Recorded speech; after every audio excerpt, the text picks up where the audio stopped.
Hello, everyone. Welcome to another episode of Justin and the Minifans, recapping the week of October 6th through October 10th, or October 5th through October 9th. I'm sorry. What an exciting week. We started off with a little scandal and, Matt Carano sending his email to Kirk after Kirk begged him to not send any email. It came down to some people are getting upset with the callers. KMarko got fired. KMarko got semi-fired. It's exciting. It's the whole world is kind of different. I mean, is Steve a liberal? What's going on there? So anyway, let's bring in the first guest we have for the first half is Ziggy Robinson, and I believe it's Tony Cass. How's it going, guys? Not too bad. Justin, how are you? I'm doing fantastic. So let's start off with start off early in the week with the Matt Carano email to Kirk, pretty much asking him, hey, if you ever go subscription service, I will work for you. It doesn't matter when. The offer will stand forever and ever. What were you guys' thoughts on that? The first thing I want to cover today. So what I've noticed is they've been teasing stuff more recently. So 2 weeks ago, they teased Menner's audio. And then this week it was on Monday teasing the Carano email, which is kind of nice to get people excited. I know a lot of people were excited about the potential of Matt getting dragged by Kirk. But it was kind of what you expected. They made fun of him a little bit, but they kind of talked about what it would look like. To me, I have no issue with Matt shooting a shot, as they said. My issue is if he's pushing for subscription, I'm very anti-subscription right now. So that would be my issue, is anyone pushing for subscription is not someone I'm supporting. But to be honest, I don't feel like they dragged him that hard. I'm gonna agree with both. I thought it was pretty lighthearted ribbing, honestly. I mean, to hear Kirk talk about it before he got the email, he was like, please do not do this. And then he did it, and really, I don't think he got that harsh a reply. I like Matt. I'll lose some Mincel friends for that, but I like Matt. So I think he probably deserves a spot in the world when one comes available. Honestly, he's contributed a lot, but I thought they were I think they were harder on Mike for taking mental health leave than they were for Matt for writing that email, to be honest. I'm going to agree with both of you here. I think they went extremely light on Matt. I think it was funny that they brought it up, and I think it's the idea that Matt sent it after, what was it, Friday, where Kirk just goes, okay, let's get this over with. Yeah. Just tell me what you're going to send me over the weekend. And Matt's like, no, I'll send you it anyway. And Kirk's like, no, don't send me it. Tell me this now. And I find it funny that to Kirk, or did he send it to Steve and Steve sent it to Kirk? He sent it to Kirk and CC'd Steve on it. Okay. Yeah, I'm assuming that he expected it to be read on air. If he didn't want that to happen, maybe you just send it to Steve. But even that, Steve probably still would have read it on air. If you're writing it, it's going to get read on air. Right. There's no way that it's gold. It was funny. I laughed at it. It was great to hear him read through it. It was, even though you kind of saw it coming, it was still pretty hilarious. Let's bring on TJ Hubbard to jump into the show. Wow. How's it going, TJ? It's going great. How are you? TJ? Just ate my weight in fried shrimp. It's unbelievable. Oh my goodness. A lot of shrimp. Unbelievable. That's a lot of shrimp, man. That's a lot of shrimp. So what are we touching on? The Carano? We're talking about the first crazy email that they got this week. All right, so that would be the Carano. That would be Carano kind of work for him under a subscription service, right? Yes, in perpetuity. In perpetuity for free. Yeah, didn't seem like it. I mean, that seems like a deal. Get that impression. I will say, some people have messaged me, and Matt even messaged me. Some people are saying that Matt was trying to, they heard Kirk say he wants me a part of the world, and Matt got upset and then tried to cut me out. I don't think that was it at all. I think Matt was just no. I think he had an itch he needed to scratch. That was the theory that the haters of Matt threw out there. One being I think that was just Reddit who called in the show and dropped that theory on Kirk's lap. I mean, can you imagine if, God forbid, someone else did get hired and Matt hadn't sent that email? That would eat him for the rest of his life. If on Monday they announce, hey, we hired a second producer. So I think you have to send it, even though you're not sure. But they wouldn't have hired a second producer without going through Matt. Yeah, they knew his thoughts on it. Unless it was Cullinane. So yeah, I mean, they can't afford him. It's too expensive. They're not just going to. You ain't joking. I feel like they're just not going to be like, oh yeah, we hired Drake from New York. He's coming down, and he's never listened to the show before. So I feel like, I don't know, I find it funny that like Carano was just probably like wanting to, like, in the back of his head, just needed to send that email. Like, it wasn't like a want, it was more of a need. And don't forget, Carano did a pretty decent job when fill in for Steve's shoes over that week that he was gone. So did a great job. I think Steve sabotaged him a bit too. There was a bunch of stuff that he clearly did not go through the full process with him on, like phone calls. No, that happens no matter what. I mean, there's little intricate details that, you know, if you're going to sit there, there's intricate details that you forget about. And so I didn't think that was a big deal, such as when they call up the phone service, and you have to, that was kind of, you know, you cut that out later, I guess. But other than that, I don't know. I think it was kind of funny, the whole like, hey, we don't really know what's going on. But it's sorry, Justin, the elephant in the room for me, though, no pun intended, is if Steve gets hit by the proverbial bus, and let's say that happens in a month and you've already been trained on producing the show, what do you see happening, or what do you want to happen? Would it be you stepping up, or is it going to be like a long-term thing? If he gets hit by a bus, he's hit by the bus, so it's long-term. Okay, so he's hit by a bus. Let's say it's on a Tuesday.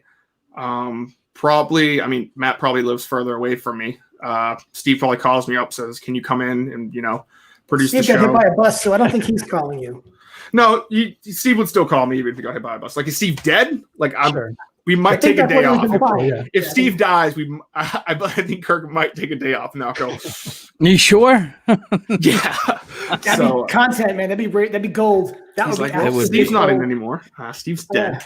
But no, I mean, I'd fill in if they wanted to. If Kirk wanted Matt Carano to fill in, I know he said Kirk said sometime this week that he doesn't want to talk to me for an hour straight. So I completely understand. What is your plan for managing that, though, against your media empire that you're launching on the YouTube channel? I mean, you're not going to have time to produce the lowly Kirk Minifan show. You've got like all these projects. I mean, these projects are just like these small little shows on the YouTube channel that I didn't realize that I should have ran through Steve or Kirk.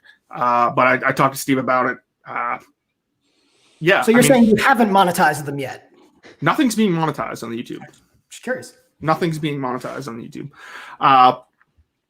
But yeah, I mean, I could see Carano filling. I think Carano would be more of kind of like a long-term fill-in if, let's say, Steve did get hit by a bus and he's out for, you know, a month. Or I honestly have no idea. That was a very diplomatic answer. If you are ever on air with Kirk or producing and you have a microphone, he is going to press you to answer that question. So just be ready for that. Mm-hmm.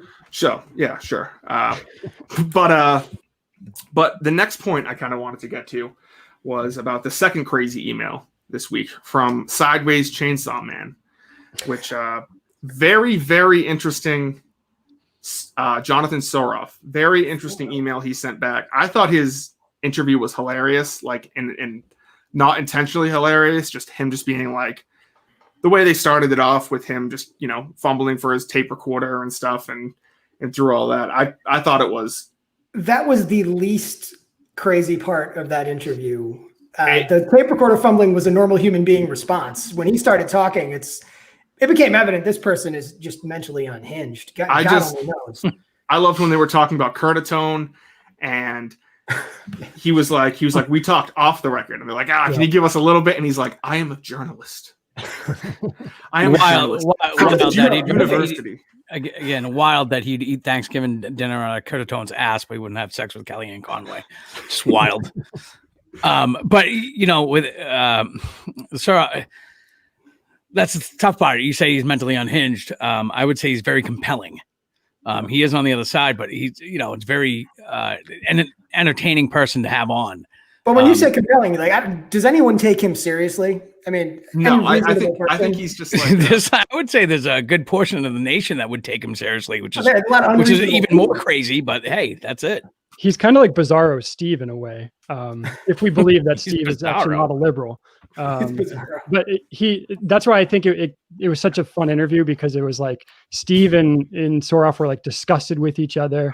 And that's why I was immediately pumping up him for once a week or once every other week, because I think that dynamic between him and Steve would just be funny. And well, Kirk, are you going to pay for it, Ziggy? Because this guy wants to get paid in order for his time to go to Miami. So anything can happen. I got to say, round one, I think, goes to Soroff, though. I think he beats Steve. I think Steve got a little rattled towards the end of that conversation. I think crazy overwhelmed him. I don't know. Give Steve a little bit extra time. He would bury somebody. Well, yeah. Listen, if you get him in a long form, from hanging out with Steve better, and talking to him for a little bit, that's I think a it's little funny. bit of time on air. That's about it. I think it's funny to see those people who are like up on a ledge and they think they're looking down on the rest of society realize when they're just on the same plane. Like this guy is, he's like, I wrote for the Improper Bostonian. And what was it? I've never read that in my life. The Chinese newspaper? Yeah, the Chinese newspaper and like some French art paper. And he's like, ooh, like thinking that I'd be like, that's my dream. Hey, he's a journalist. But I've written things on the internet. I don't consider myself a journalist. Earl the Pearl. He is the son of like a billionaire or a multi-millionaire. So if you check out his Instagram, you'll see the lavish lifestyle that he lives, and you will get some surprises in there. I feel to be that out of touch with reality. That makes sense. Like, not really having a lot of responsibility or bills. Yeah, he's not a starving journalist for sure. For the record, it's weird talking to a dog. Just let you know. He's not actually. And say in case. Yeah, well, no shit. I understand. Holy shit! I'm looking. Not really a dog. Yes.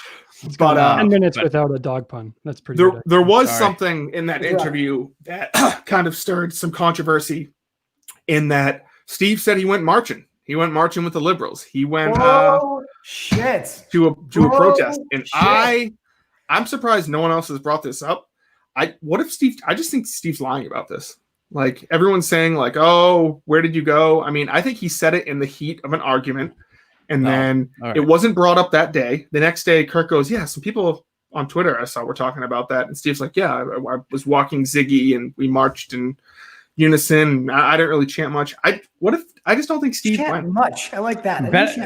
Better chance Steve marched in a BLM protest. A better chance that Steve went down to watch a BLM protest. I'm sure he was there while other people were marching. I'm sure he had his dog. That was my guess.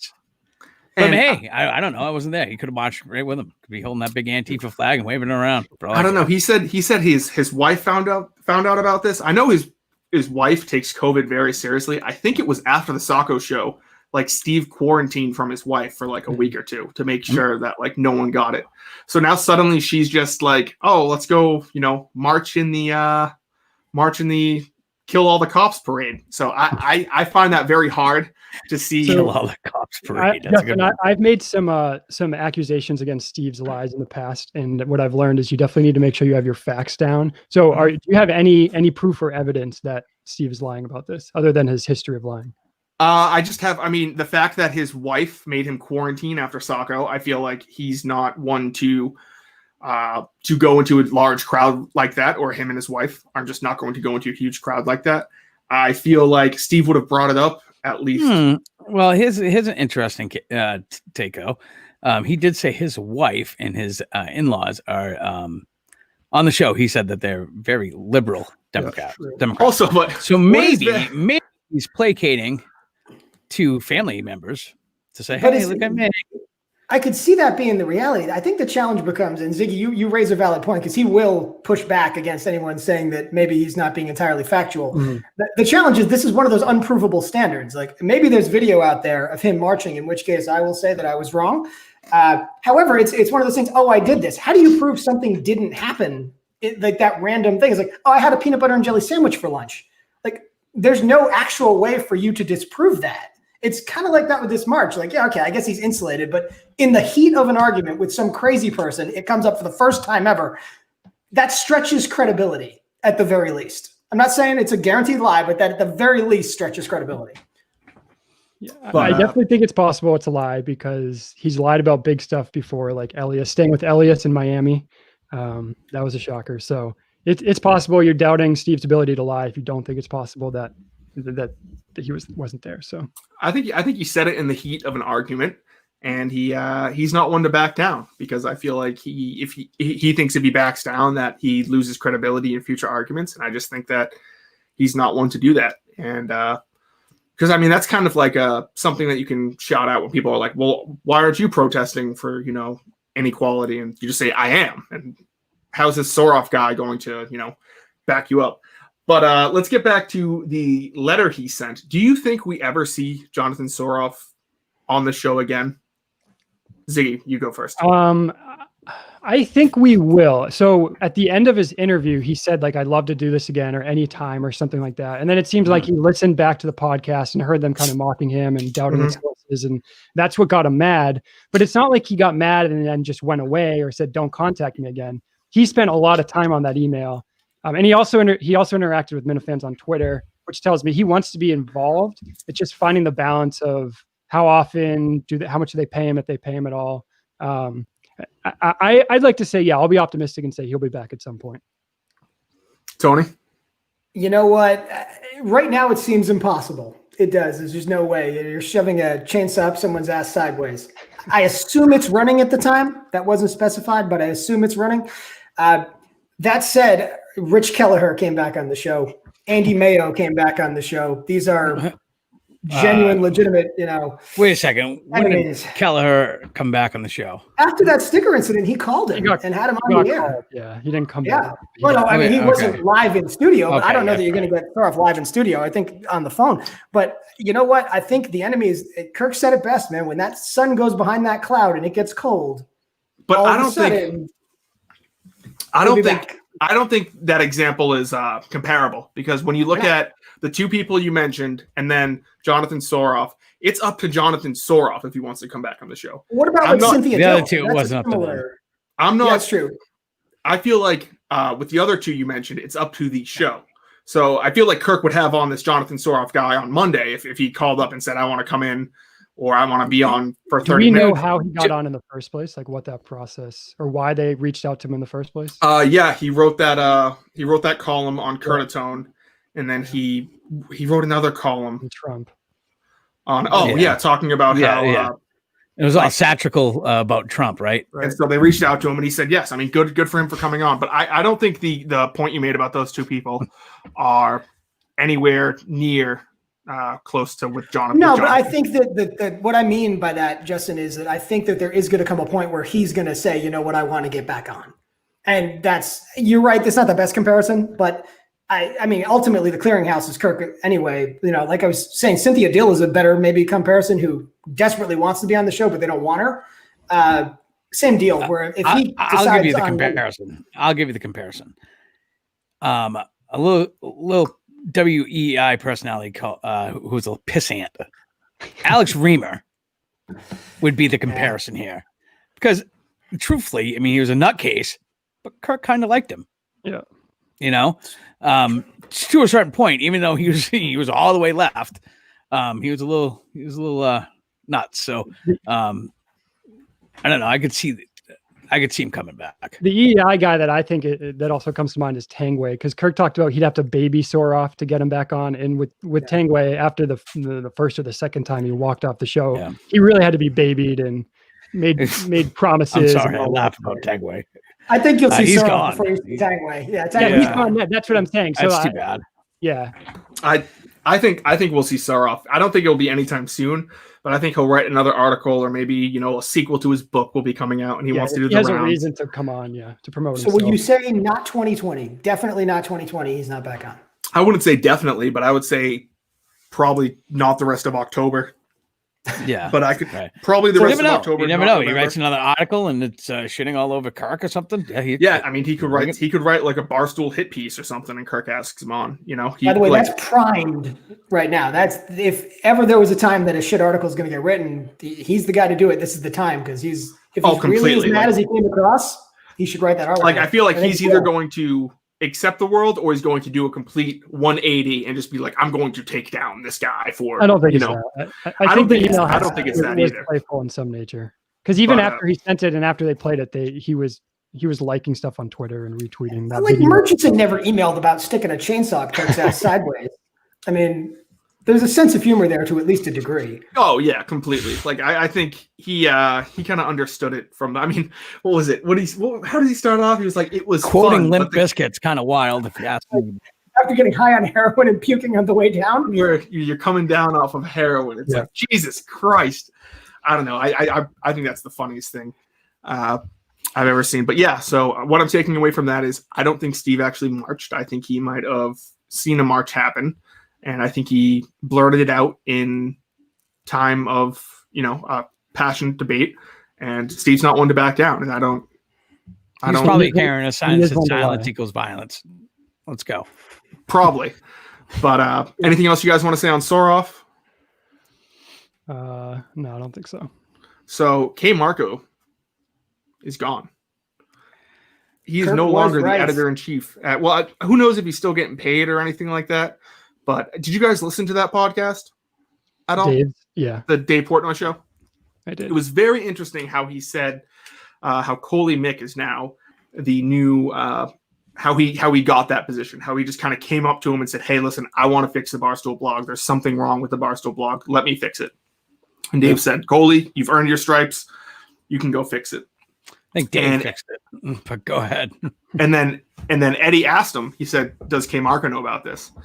Or what was KMarko's reaction? And Dave said, I don't even think he knows, which is just like, ooh, that means good. He has not been in contact with him. Yeah. That's like, that's just not. It's like, I don't need to talk to him. He knows we're good.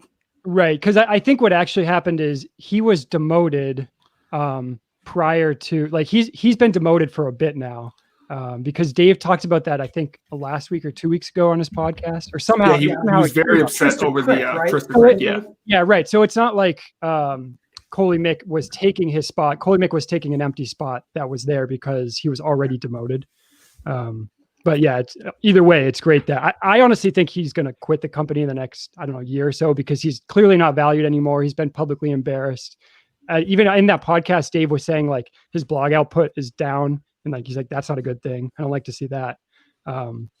So I don't really know. I don't think he'd ever be fired just because. Yeah, but KMarko's vested in the company too. He can leave. That's true. Yeah, that's true. I forgot he had next chunk. He can leave. Yeah. Right. As he should. Just go. Once that comes to fruition. Just go, because he's lost all the trust of every other blogger, so there's no sense of being there. What are you going to do? There's no redemption for him. They just might put him in like a cushion room where he's just, a padded room where he's just getting paid. Put him in a circle room and tell him to find the corner. He's really not doing anything. He's just, did you hear how long it took him to write this book where he tells you how to make an old fashioned? He said he worked on it for 10 months, 12 hours a day, 7 days a week. So I don't know, maybe he comes out with a book next year on how to make like fajitas or something. But I got a nice drink recipe, guys. What is it? A little Moxie and a little Allen's coffee brandy. We call it the burnt trailer. Main special. Good. Moxie's terrible. Main special. That sounds delightful. The burnt trailer. Terrible. I worked as a bartender, so there you go. It took me all 2 seconds to come up with a drink. You didn't write a book though. You got to put it in a book. That'll take you 10 months. Yeah, someone has to buy that fucking book. Not buying a book. KMarko wrote. But I don't think this is the last we hear of Kirk talking. I think what we got on Friday from the Periscope was a little preview of Monday's show. So Justin, let me ask, do you think this is part of Dave Portnoy's like new sweeping reforms, or he's basically just saying, you know what, if you're not on board, then fuck you, get lost? Because Marco ideologically is close to some of those people that were kind of calling Dave some not so nice things. Maybe he didn't personally say it, but his thought process is aligned with some of what they're saying. So do you think he got caught up in that, or was it just enough is enough? Like, how many of these can you get through? I don't think Dave gives a fuck about like what your political opinion is, as long as it doesn't bleed into your work.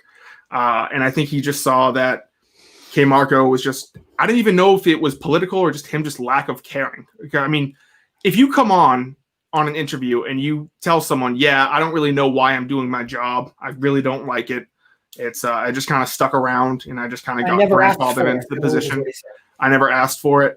I mean, and your boss hears that, they're going to be like, well, I'm going to find someone else. Like anything you do, anytime you fuck, I know he only said he fucked up like twice in 7 years or something like that. 6 times, 11 years. But anytime you fuck up after that, I'm just going to assume it's from carelessness. That just seems like it's going to be the reason why. So I think Dave kind of took back the wheel of the pirate ship this past month, and I'm very interested to hear. I hope Erica's podcast comes out early on Monday to hear what Kirk asked her about this whole situation. See, but you said careless. Those last couple, those weren't careless errors that he made. The last few, the Zonker blog wasn't careless at all. It was calculated. Coley Mick, even with when Brandon Walker was, demanding that people on Twitter be nice to Kate, like all those blogs got through. Like, I don't believe that was KMarko being careless. I think he knew exactly what he was doing. I just think there's a divide between him and Dave about what should and shouldn't be on Barstool Sports. I mean, that crazy article that Kay put up, I completely agree, but I also think that Dave's point is, I don't want this up because this is how it looks. KMarko's point is, well, I don't really care. Like, I don't think he cares deep down. I don't think he cares about what goes up on the blog, whether it's political, he definitely 100% cared because he was spiking articles from Steve. Yeah, why the Jonathan Jr. That's a good point. I think that was more of like, I mean, he's letting his politics get into personal. Exactly what happened, and it is good to see that Portnoy put his foot down over the time here to say, hey, enough of this shit.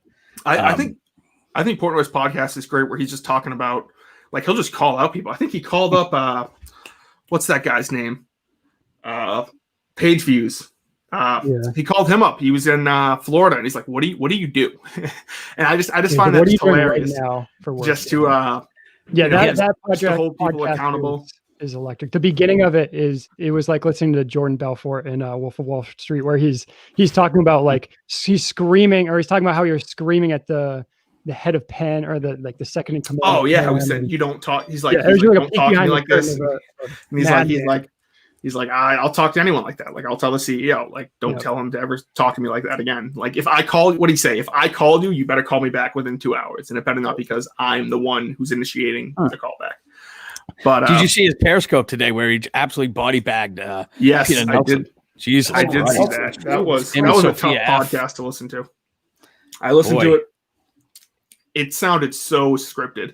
Like, you could hear, like, even when she would be like, "Oh my God, I can't believe I'm saying this." It's like, it just sounded never so listened to it to begin with. Just, it's not my thing, I guess. But I got room for one podcast, really.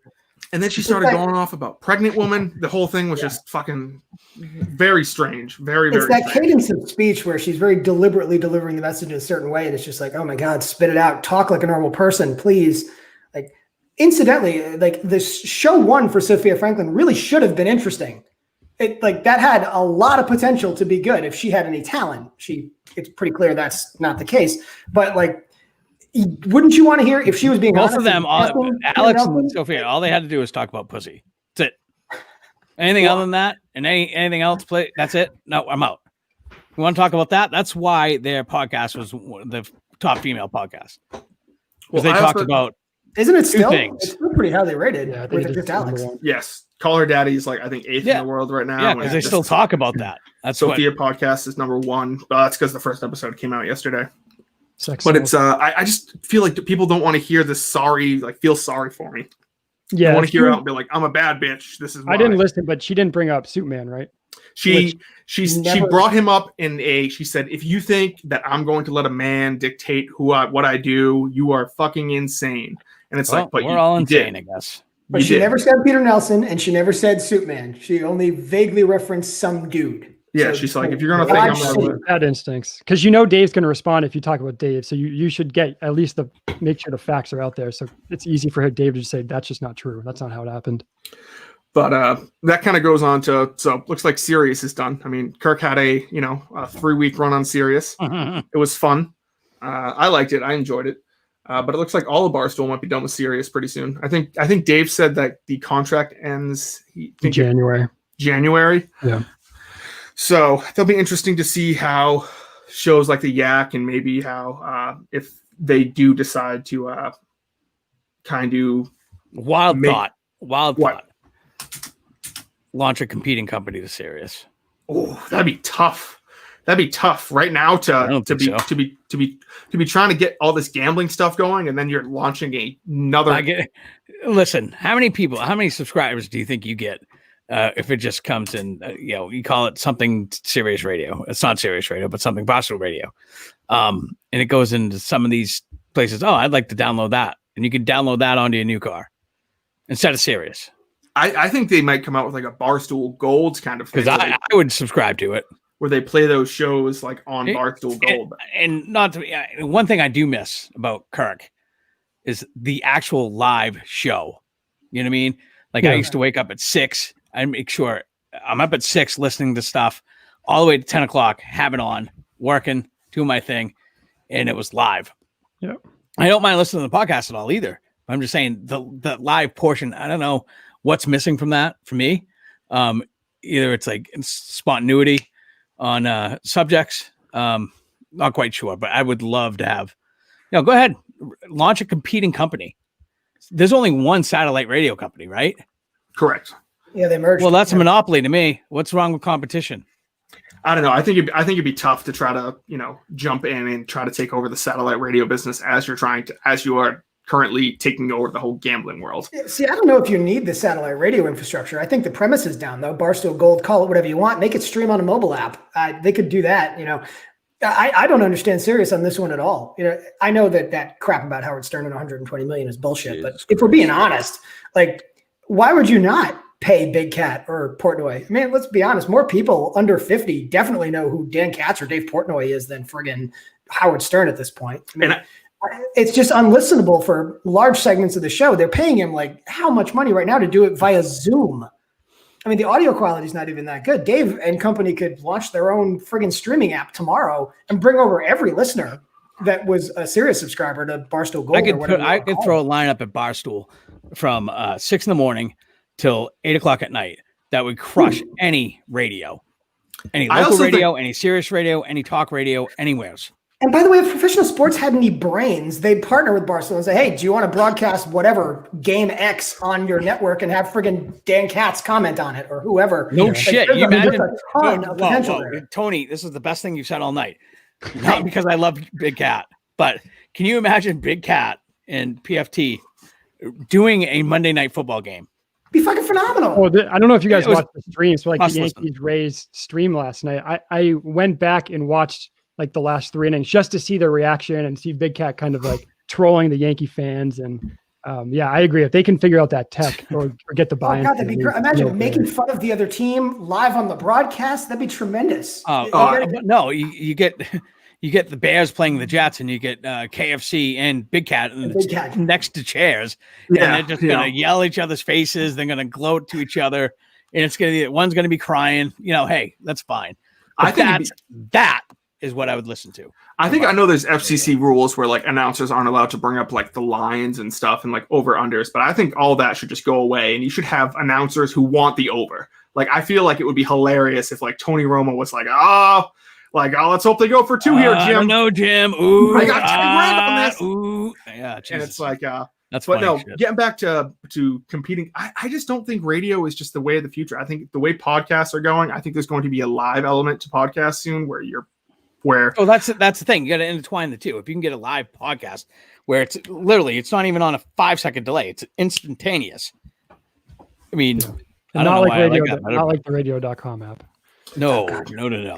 Garbage. Never use that. But never. Actually, no, that's not true. I used it. I recorded some things when Mike. It's funny. I went to look at old tweets the other day when you put on, put in someone's name. It comes back and from 2016, and you'll see it. WEI. Here's the audio, and this person called, and you click on it, bro, it's gone. Yeah, it goes to WEI.com or radio.com. Yeah, I've tried that too. Yeah. Shit.com. Anything else you guys want to bring up in this first half before we get? One thing before you get me off, Steve, the non-voter. Oh, what yes. the hell is that? We get lectured to vote by political ideologues like Steve Robinson. Unbelievable this guy's not voting. The least influential thing you can do, apparently. The least influential. There's nothing influential. Excuse me. There's nothing less influential you can do than vote, according to I'd like Steve to have Robinson. a little conversation about that. Because if you don't vote, I don't think you have a stance of complaining. That's an old conservative trope, is it not? If you don't vote, don't complain, right? Yeah, he didn't vote. Like, and I feel like you can vote for anyone or anything. Like, even if you go like in 2016, I voted for Bruce Wayne as a joke thing. But I mean, I can still say I voted, and because liberals get angry at me and say I pretty much voted for Trump. The right gets angry at me and say I pretty much voted for Hillary, but I'm like, no, I voted for. I discussed this on that one Robinson report. I voted in Rhode Island last time. Hillary. I could have voted in Massachusetts. It didn't make much a difference. It doesn't matter. But I will say that is a very strange for Steve to say the least influential thing you can do. Yeah, but listen, your vote does matter. That one vote does matter. If everybody thinks that one vote doesn't matter, then thousands of people don't vote. Your vote does matter. So I can only safely assume that Steve Robinson supports the elimination of the Electoral College because that way his vote in Massachusetts would count. So he must support that. So and there we go. There's the reason maybe Big Steve does not vote. He lives in Massachusetts, and he really truly thinks his vote does not matter. Well, anywho, anything else you guys? What do you say, Ziggy? Gary 2020. That's all I'll say on that. Gary 2020 is right. Anything else you guys want to say? Before we bring on real quick on the state of the YouTube, I hear a lot of people saying there's too many recap shows. I actually disagree. I don't think there's enough recap shows. The market's kind of cornered maybe on the longer shows like this or the rundown, but I think I have 3 show ideas for shorter KMS related shows because that's what Kirk wants to hear. So one, a scripted daily show like a Chris Berman 2-minute drill. 2 minutes, just summarizing that day exactly. Top 10 calls of the week, like SportsCenter top 10. I'm sure people love that because people love the calls. And then KMS debate show where you have one host and you have 2 people and they have to pick a side of the argument. And it could be something serious, like should they go subscription, or even really serious, like do you wipe front to back or back to front? So those are, we need more. The top 10 calls of the week could just be dominated by Donald Trump. I work with a chainsaw, so I don't even know. I like that, Ziggy. I'll definitely, I definitely like that top 10 calls of the week and the debate thing. That seems like it'd be great. But thank you guys for coming on. Anything else you guys want to say real quick? Justin, you don't have enough shows, so let's get some more going real quick. That's right. Take it easy. Hey, have a good one, guys. I'll see you. All right, thanks, Justin. Thanks, guys. Thanks, Tony. Thank you, Ziggy. Thank you, TJ. And now, before we get started with the second half, I'm just going to bring on fan favorite. He's just going to talk for about 2 minutes. I'm not entirely sure what he's going to talk about, but here he is. This is Minifan X with his ranting on. What's going on, everybody? Thank you, Justin, for inviting me on this week. I am serving as your halftime show of this edition of Justin and the Minifans. And if this continues, I will bring you just some thoughts and observations going on in the world, outside of the world, about Kirk, about the show, about the state of the YouTube channel, and everything else that everyone seems to agree so wholeheartedly on. But for this first edition, Justin, I'm calling you to task, brother. Kirk Minihane has called you the fuck out, bro. He said straight up that your on-mic skills are not good enough right now. Well, you have a opportunity of a lifetime. Who is this guy fucking Carano think he is? Can come in and send all sorts of emails. You've been busting your ass for months and months and months. Yeah, this guy does a good job. He comes in, he sits in for a week. Fuck that. Justin, we love you and we want you to succeed, brother. You got to fucking put your big boy boots on and get ready to take control. If you're dropping 4 new shows, you better be ready to host the shit out of them, my guy. You better be ready to take command of the room. I want to see your swag up every single week. Get more confident, go to Milton's, do your damn thing, get fucking dressed for success, my guy. We all want you to succeed. We all want you to take this opportunity and run with it. We don't need a third guy. We don't need Carano. We don't need anybody else. You are the heir apparent, my guy. Do not fuck this up. Take these shows seriously. Take your time seriously. Make sure that you do the damn thing right. That's what X has to say. Wow, that was interesting. Thank you for the comments. I will definitely take that into consideration. I do plan on trying very hard with these YouTube shows. Let's bring in the second half. We got Robinson's Rules, and we got the Lewisburg guy, who is the guy who petitioned to get the show to do the live show in Amish Town, and he has a couple things to say about Steve disparaging what he said. So how's it going, guys? All right, how you doing, Justin? Doing great. So, Lewisburg guy, I don't know if you just kind of wanted to start off and say what grievances you have to say against Steve, because I know he called you out and said that you might have been lying a little bit about the whole population of the Amish and things like that. Sure, so, and that's exactly my point. I never, when I called in, if you can go back and listen to it, I never once said it was the heart of Amish country. I never said there's all kinds of Amish people around. There are Amish people around. But all of a sudden, like my second call in was like, well, what's the per capita per Amish and blah, blah, blah, all that. And all I ever said was, I know an Amish guy.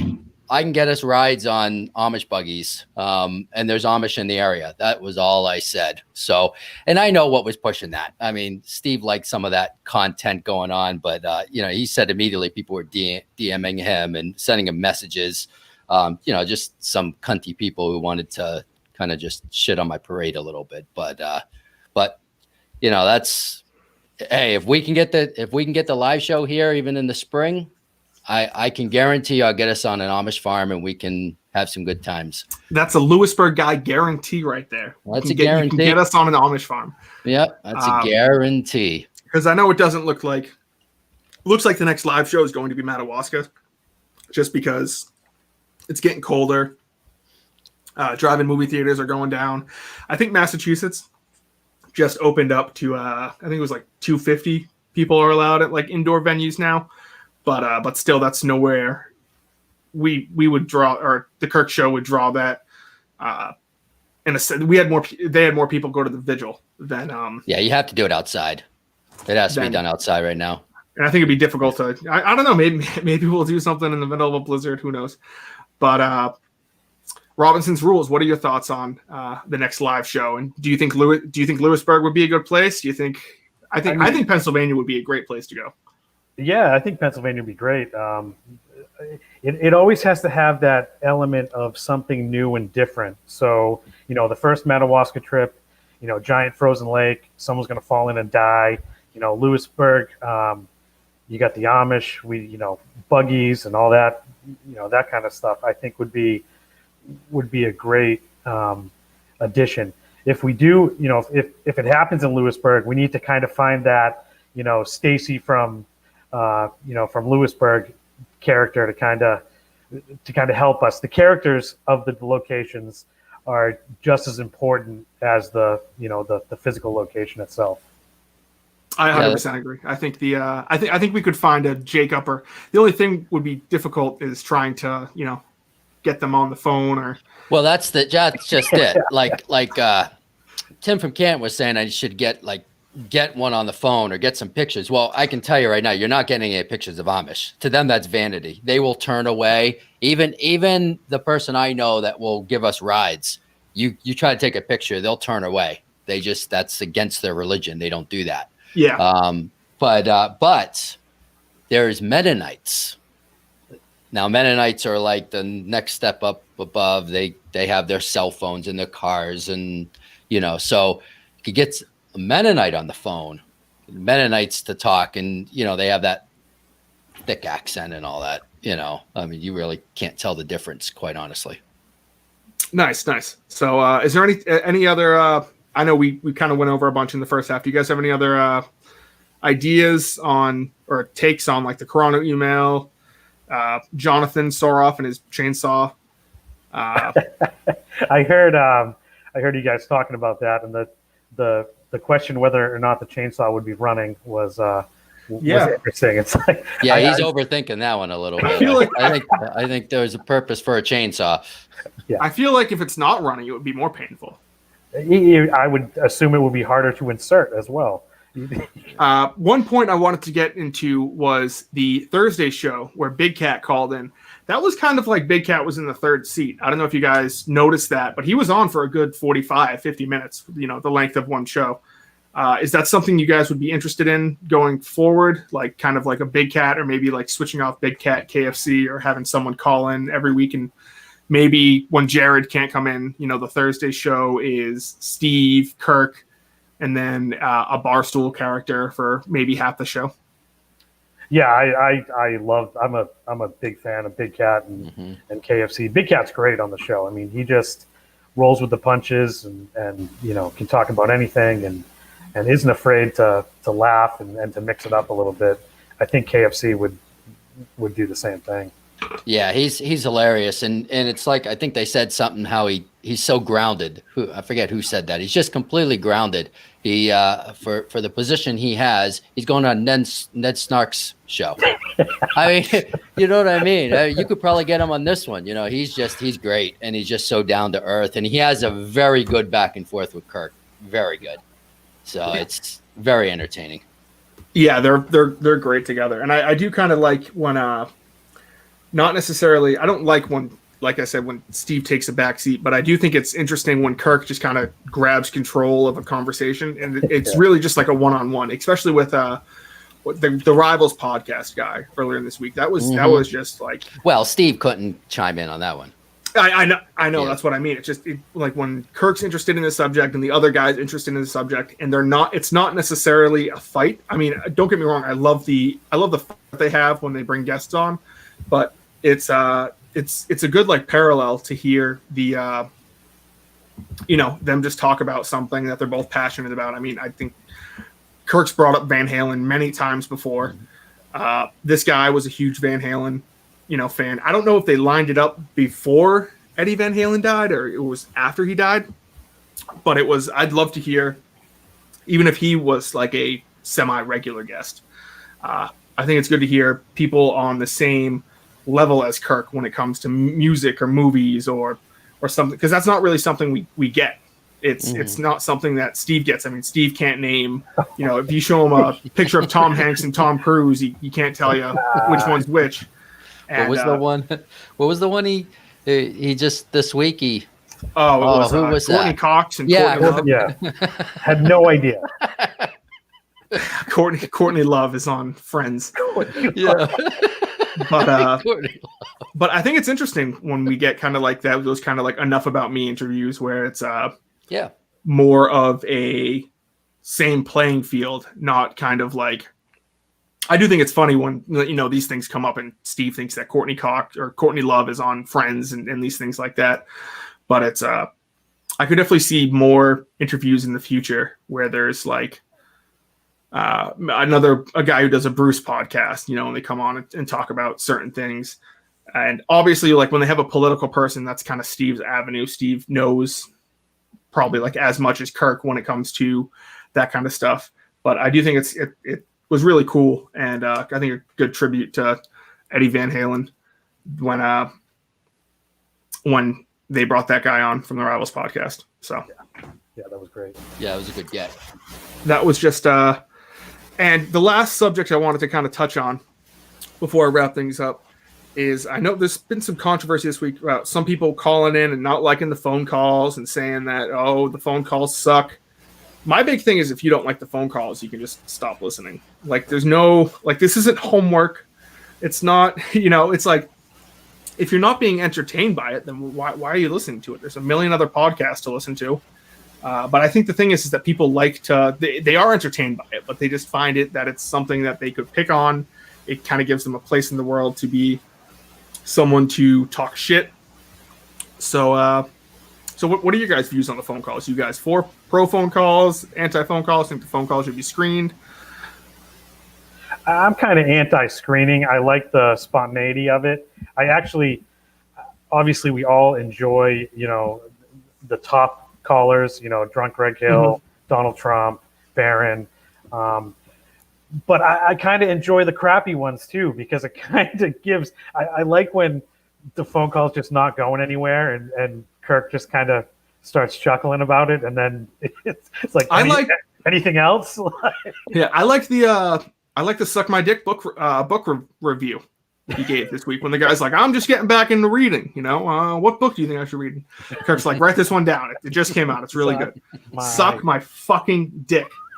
And it's just like, I don't necessarily. If you had some people say they want call screeners, and that's kind of to prevent like prank phone callers, but. They kind of want prank phone callers. Yeah, it's not like it's like, what am I going to hang up on a guy like, this guy says he's drunk Greg Hill, but Greg Hill's not calling into the show. Yeah. But it's like, don't get me wrong, like some of the golf ones where people are just like, hey, I'm going out to Central Mass. What's a good golf course? And Kirk's like, this golf course. And the guy's like, okay. And one of what really pisses me off is the people who just call in to just listen to the show. I feel like that's just a really shitty move because you're blocking out people because it does take hundreds and hundreds of tries. Like you have to pretty much pray that they're dropping someone at the same time as you are, ringing. Otherwise, you just get a busy signal. Mm-hmm. So the people who just like come on, and I even understand the people who are nervous and they're like, hey, I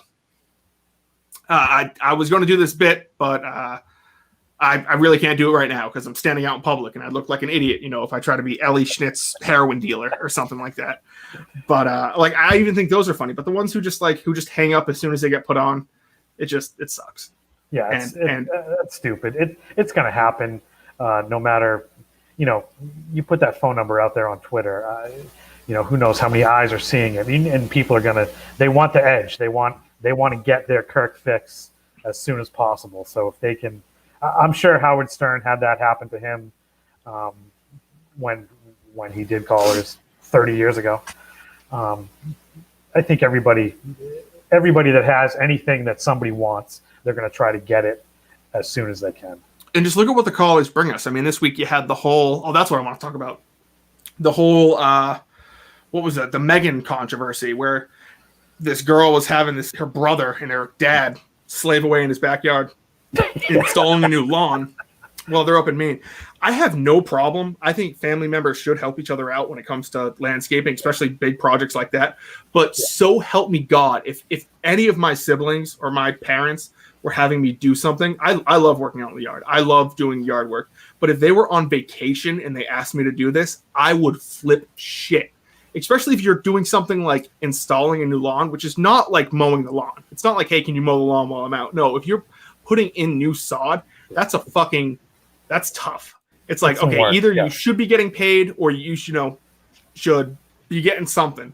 Not just if you're away on vacation, that would go up my ass sideways. But like that came from a phone call. What were some other phone calls? Phone calls are great content. The president calls in. It's the president's always great. You don't like you're just saying, you don't know the content that you're going to get from those calls. I think if you add an element of screening to that, it's gonna cut down on those. I mean, I don't think that stuff is staged at all. You can tell when Kirk's like, "Put your fucking wife on the phone right now," and guys I can tell you it's not staged. No, it's just like not. And like you think about it, these phone calls not only lead to content on the Kirk Minahan show, but on the Yak, they were tweeting out, "Can whoever the person who calls in is KB and Nick, please call into the Yak?" And it's just like these are things where it's just like Big Cat thinks about it. It gets other people in the office thinking about it, and it's just I just think if you don't like the calls, that's fine. It's not like it's not like he's ever like, we're only doing calls today. He's always talking about something else. There's always like an hour of other shit. I would say just about every show, half of the show is calls, and Kirk is right there. Okay, let's take calls now. He wants the calls. I mean, he likes the interaction with the Minifans and fighting with people, and no, he likes it, and he's great at it. He's great at just reacting to them and keeping everyone going. But I think it's I also think it's just funny when people question what Kirk does with the show. People were like, "Oh, I don't think phone call. I think the show would be better this way." It's like, "Oh, really? Well, is this the Jared from New Hampshire show, or is this the Kirk Minahan show?" It's like Andy Mayo. Yeah, I think Kirk knows exactly what he's doing when it comes to these things. But that's kind of the last topic I wanted to touch on. I don't know if you guys have anything else you want to touch on before we wrap up here. I think I'm good. The only other thing that I was thinking about was the Sirius thing, with Barstool not being, potentially not going back to Sirius. I think that's huge. I think that's a big mistake in Sirius, in their judgment. I was a loyal Sirius subscriber for years. I got it because of Stern, and I'm kind of like Kirk. I'm not a huge Stern fan now, but to cut off someone like Portnoy that can probably draw in more people than anyone else on that platform seems silly. Yeah, I think Sirius is kind of the new terrestrial radio in the way where in 10 years, Sirius is going to be outdated. No one's going to listen to that. Yeah. Like, no one listens to, like, my parents listen to Sirius. Exactly. Like, I've told them, like, hey, you can listen to Pandora, which that's pretty much what they use Sirius for, is they'll turn on, like, the 80s channel, and they'll be like, oh, this is a great song. I'm like, you can do this on Pandora or Apple Music. And it's the exact same thing, and we already paid for it. There's no need to to pay this extra bit because they don't listen to Stern or anything. I actually know no one who listens to Stern. I'm also I didn't grow up with Stern. He's kind of not he's not like my demographic, but no one I know. But I do know a couple people who are like, yeah, no, I listen to the Yak or I listen to CCK, these certain things. So I think they're going to lose a lot of subscribers if this Barstool deal falls through. That's what Dave was saying on his podcast. He was saying that, they have to think about the people they're going to lose. He said that Barstool won't bring any more new people in because, they already have all their. Yeah, that was kind. Yeah, but I think you have to be. It's kind of like how Netflix comes out with movies, not necessarily to get new people, but to keep people from going. But yeah, no, I think anything else you want to say on the Sirius deal rules? Rules. Sorry. Lewisburg, No, or I thought you said Lewis. No, I think what'll happen is they'll just come out with an app. They'll have the Barstool app, and it'll just be full of that content, whether it's live at times live, whether it's just podcast on demand stuff. It's just TJ said about creating, creating their own like Sirius type, and there's no need for that. Just the Barstool app that you can subscribe to, purchase, whatever. And I mean, it could. I don't even necessarily think it needs to be a subscription. Just throw some ads in there, and it can be like a normal podcast. Just kind of record the Yak and then play the Yak during this time. Yeah, I think trying to. I feel like it would be too difficult to try to throw on an entire another internet radio company when they're trying to go so deep into the gambling. I mean, maybe they could do that. I know there's hundreds of people that work there, but I feel like that would just be kind of putting too much on your plate. Yeah. But thank you guys for joining. If anything else you guys want to say, otherwise we're gonna wrap up. No, thank you. Thanks for having us on. Thanks, guys. Thank you for joining me on another episode of Justin and the Minifans. And